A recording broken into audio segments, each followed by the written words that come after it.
Hello everyone, welcome to Sanmarga classes. ಮುಂದಿನ ಪ್ರಶ್ನೆ ಜೀವಗೋಳ ಎನ್ನುವಂತಹ ಚಾಪ್ಟರ್ ನಿಂದ ಆಮ್ಲ ಮಳೆ ಅಂದರೇನು? Acid rain.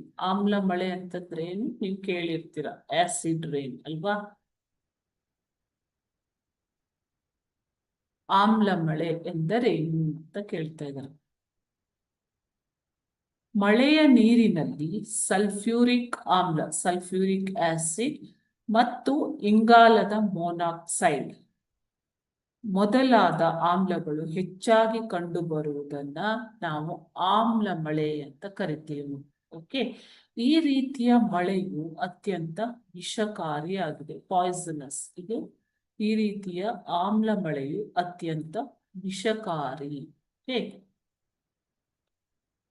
ಹಾಗೂ ಜಲಚರಗಳ ನಾಶಕ್ಕೆ ಕಾರಣ ಆಗುತ್ತೆ. ಜಲಚರಗಳ ನಾಶ ಆಮ್ಲ ಮಳೆಯಿಂದ ಉಂಟಾಗುತ್ತೆ. ಅಲ್ಲದೆ ಆಮ್ಲೀಯ ಮಳೆಯಿಂದ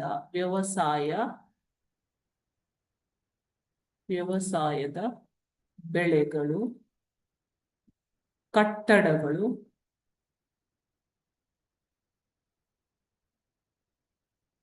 ಸ್ಮಾರಕಗಳಿಗೂ ಕೂಡ ಹಾನಿ ಉಂಟಾಗುತ್ತೆ. ಸ್ಮಾರಕಗಳಿಗೂ ಹಾನಿ ಉಂಟಾಗುವಂಥದ್ದು. ಓಕೆ, ಸೊ ಇದು ಆಮ್ಲ ಮಳೆ. ಆಮ್ಲ ಮಳೆಯನ್ನ ಲೇಕ್ ಕಿಲ್ಲರ್ ಅಂತ ಕೂಡ ಕರೀತಾರೆ. ಏನಂತ ಕರೀತಾರೆ ಮಕ್ಕಳೇ? ಲೇಕ್ ಕಿಲ್ಲರ್ ಅಂದ್ರೆ ಸರೋವರಗಳ ನಾಶ ಮಾಡುವಂಥದ್ದು, ಕಲುಷಿತಗೊಳಿಸಿ ನಾಶ ಮಾಡುವಂಥದ್ದು. ಎಲ್ಲೆಲ್ಲಿ ಹೆಚ್ಚಾಗಿ ಕಂಡು ಬರ್ತಾ ಇದೆ?